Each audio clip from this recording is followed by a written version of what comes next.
Okay, I didn't expect this. You pull up to BMW Classic and they're unloading this Le Mans competing from 1999. Yo, that is so cool. This prototype. How cool is this thing? Oh my god. The thing that really blew me away was this graphic that they have on the side. Look at that. Incredible. M1. What a great hauler.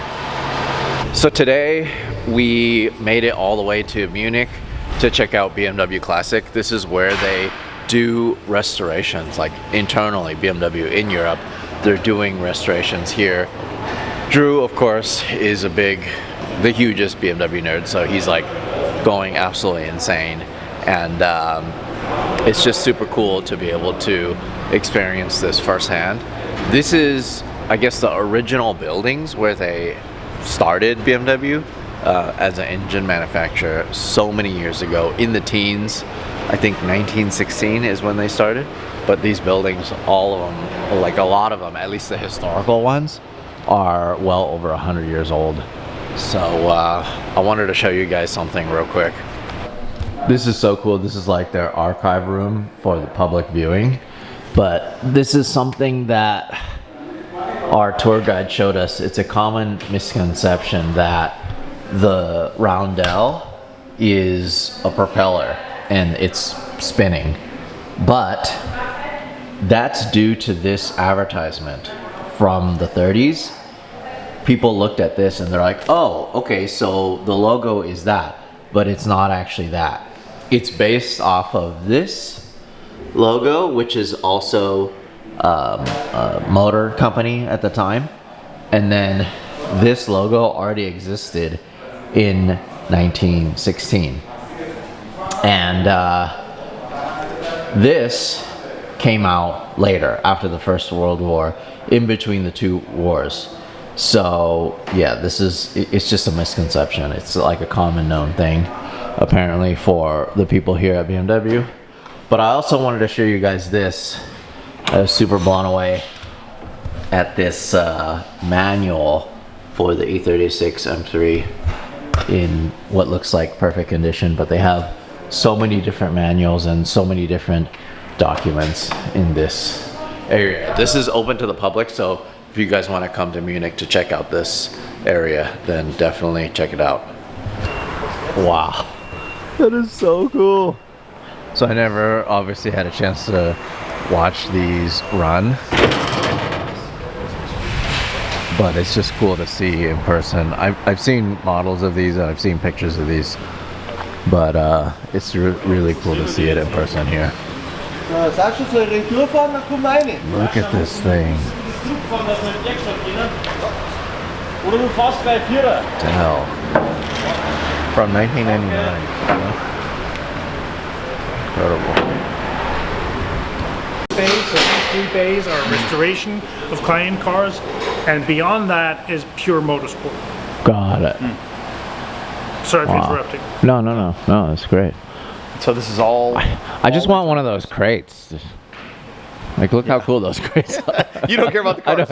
You want a wooden box. Yeah, I just want a wooden box. Yeah. No, this is just incredible. Work here for 2 weeks with the staff. Yeah, this is so cool.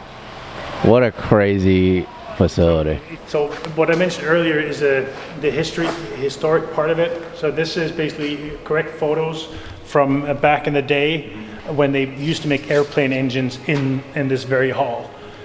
So over here we have the pre-war motorcycles and cars. We have a couple of race cars. One of the roadsters from the Mille or Berlin-Rome cars over there. We have a Le Mans hybrid. We have this, you might like that one, the M6 that was up at Le Mans Classic. And we have here the Z3 V12 experimental. I've heard about this one. And we have a large section here of race cars, some in operational condition and some that are in fine tune. So is this portion open to the public? You can book a tour, Got it. Okay. but you can't just walk in. Right. You can't buy a ticket. Yeah, got it. Watch out, dog. This is so cool. Okay. Oh my god. Doing some work. Drew, my arms, dude. Oh my god, goosebumps. Too many goosebumps right now. This isn't fair. Watch out. You like? They almost ran me over. You almost got unalived. Florida man gets run over. Yeah. All right, so we just had a chance to check out their workshop, the BMW Classic workshop that is restoring their cars. Unfortunately, we weren't able to film in there, but we got a bunch of B-roll, we got a bunch of stills while we're there. So we're showing you the stills and B-roll from inside. But that side of the business for BMW Classic is to keep their race cars running and also keep BMW's personal cars running in tip-top shape. So this is one of our 2 goldfish, so-called goldfish. We presented one of the goldfish recently that hadn't been shown for many, many years. So the difference between the 2, was that one had the cooling in the front and the other had correct proportions, like this car. Hence needed to have the cooling in the back because there's a couple of extra set of cylinders making it What possible. the hell is going on here? Was it in the museum at some point in time? This car is- Yeah. Oh my Yeah, god. and that's why I remember it was the cooling in the back. Yeah. Look at this thing.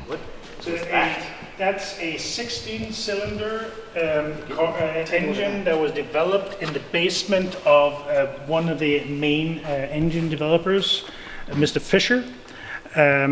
It was a U-boat project, black project, and they made, I think, 5 or 6 engines. I'm not entirely sure, don't nail me on that one. And they just figured, let's try it out and put it in a couple of cars. And the engine works, it's just extremely expensive, and I don't know how far they got into the reliability test. And only one engine actually left the plant, as far as I know, and that is in a Rolls-Royce that was used in the film Johnny English with Gotcha. Rowan Atkinson. Okay, so we'll all pile in this car and whip it around. It just makes me wonder how this sounds. I mean, I guess it just sounds like 2 V8s or 2 inline 8s. It could sound pretty wild if you wanted to put an exhaust on it. Some headers. Exactly. Yeah. So neither of these 2 cars have run in a long Oh, really? long while. Hey everyone, thank you so much for watching this series in Europe. I just wanted to give a big shout out to our friends from Pennzoil for supporting us on this trip. They have this campaign right now called Long May We Drive, and that's exactly what we did. Also, big shout out to Yokohama Tire for supporting us as well. That's what I'm running on the E36 AO52s. They're super sticky, and running those ensured that we can sustain Autobahn speeds the entire time. So this is one of my favorite cars. It's an E34 Touring. I thought it was more a metallic, which is one of the coolest purples out there. She says it's amethyst metallic, which is a color used for Porsche and BMW classic cars. And I think this is the 3.8 version of the S38. So it's got the stroke motor, which is only, if I remember correctly, there's like 70 total that were made in a Touring with a 3.8. Yeah, so pretty rare. One's here. Yeah, and in a crazy color. You know, purple is my favorite thing, so that's cool to see that. And they've What got a every nice car. generation of 5 Series, from the beginning all the way, you know, to the current car. It's funny to me because when I look at this, I consider this as like a modern one. The E30. But then I realize that they made, there's 4 more after that. That's the problem. Right. That's when you know you're getting old. Have you ever driven an E34? No. So the sedan is cool. It's one of the least favorite M5 sedans for the purists, but when you get into the Touring, it changes dramatically. I love it, especially when you get the 3.8 versus the 3.6. If you get the proper suspension and stance on the car, it drives so well. Like a real classic, but with a few modern amenities on it. You should experience it someday. Out of all these, which one would you take? That one. What the? Yeah. Really? Why not? I'd take the Z1, dude. Of course. Well, I have that exact car right now. Oh, really? Yeah. In that color? Yeah. so we don't need it. So I want something that I haven't experienced before, so we'll do that one. Plus, there's less electronics to break on that car. That's actually a really good color combo. That's great. It's Kiwi over Interlagos. I don't know. Wait, hold on. I just want to look at this. 1934 BMW 315-1. Is this the first 3 Series? Ooh. Pre-war 3 Series? Oh, I don't know. Pretty cool. Maybe. All right. I know nothing about this, by the way. Just Yeah. I don't know anything about pre-war cars. Yeah. Yes, it is. Isetta. Oh, the Colorado orange. Oh. Yeah, that's second best color in the O2s. First is the agave, and obviously I say that because I had an agave G80. But this car's cool. What year is this? Wait. sorry. I wonder if this is the one. Oh no, this is 1968. So this is a later one. Got it. Wait, hold on. I found it. What'd you find? I found my car. So we saw the white GTS earlier, right? Yeah. E92. So now we have the fire orange one, and we have a red M1, and we have a M1 Pro car. Wait, how's that one not Lime Rock? Oh, that's not the Lime Rock edition. It's fire orange. Yeah. So the Lime Rock edition is only for North America. There was 200 made total. I'm not actually sure how many GTSs were made. Maybe 100, maybe 50. So I have to brush up on that. But they were all also in fire orange. That's going to be eventually a thing to import once they become legal. What? There may already be one in the U.S. They're all in fire orange except for that one. The one that was we saw Alpine today, white. that we confirmed that exists. I would love to tell you who it was for, but they did ask to not disclose that. Yeah. But it was a pretty important person Right. in the motherland. VVIP. The number one VIP. Yeah. If you were to rule something, it would be for that person. Right. Just saying. Got it. I found Adam Elzey's replacement motor right here in the museum. Yeah. Yeah. The museum display. Wait, look how clean the Vanos is. Look, and then also look, there's no surface rust here. Both on Adam and I's, both had surface rust. This is a good reference point of what we're going to attempt to get both of your motors to look like. Actually, the third one, which is going to go in my car, we'll get the motor that's in your car right now. Good luck. We'll get it. Don't worry about it. We'll handle it. So look at that. Yeah. That is so cool. All right, why is this motor important? What this do is I need to know? So this is from an era when the engines were still hand built. This is the S38. It's in some of the European cars. It is in the E24 M6 in America, the E28 M5 in America. There's a different variation of this motor that is the M88, which was in the M1. So physically it looks pretty similar, but it's turned all the way up. Got it. So, but this is cool. It's a cast iron block. So a lot of guys that are into just crazy power will slap a giant turbo on the thing and not have to worry as much about the internals, compression, all that stuff. But the car is so reliable. It's really big. It's very heavy, it's really big, and the Achilles heel is the timing chain guides on these. We've replaced a few of them at EAG. I've had to do one personally with a friend of mine in another shop, and it is a massive triple bypass surgery on this car, so you have to make sure you do it the right way, and you do need to do it every 100 or 105,000 miles. Man, this is such a good spec, huh? I mean, this is it. Best spec. This is it. It's the best spec. This is the best E92. It's the best. Wait a minute. So to have the ultimate Skittles collection, you have to have one of these. Got it. Wish I had one. Wish I knew where to get one. Wait, hold on. Oh. Hold on. You like my hat? Oh, it's beautiful. Is it good? Fits you perfectly. Why is this called the S14 again? The S14 was made in 14 days. It had to follow the homologation rules for the E30 M3 to race, obviously. So what they did was they took the S38, they chopped 2 of the cylinders off, and they made the S14 in a total of 14 days. So they kept with the engine classification S for the M motor for being hand built, or being an M motor in general, and then they just slapped the 14 on it because obviously it just originated total in a 14-day time frame.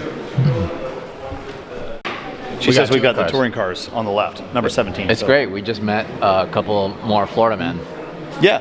Florida men. Yeah, apparently right in my part of town. Who are super stoked on your E92 collection. That's, how can you not be? E92 Drew. I know. Yeah. All right, touring cars. Touring cars. Oh, geez. Oh, real touring cars. Oh, wow. I'd say GT3 and I love the fact that Drew just became a tour guide, unofficial tour guide. Just picking up random BMW nerds and just giving them a tour like it's his museum or something. This guy.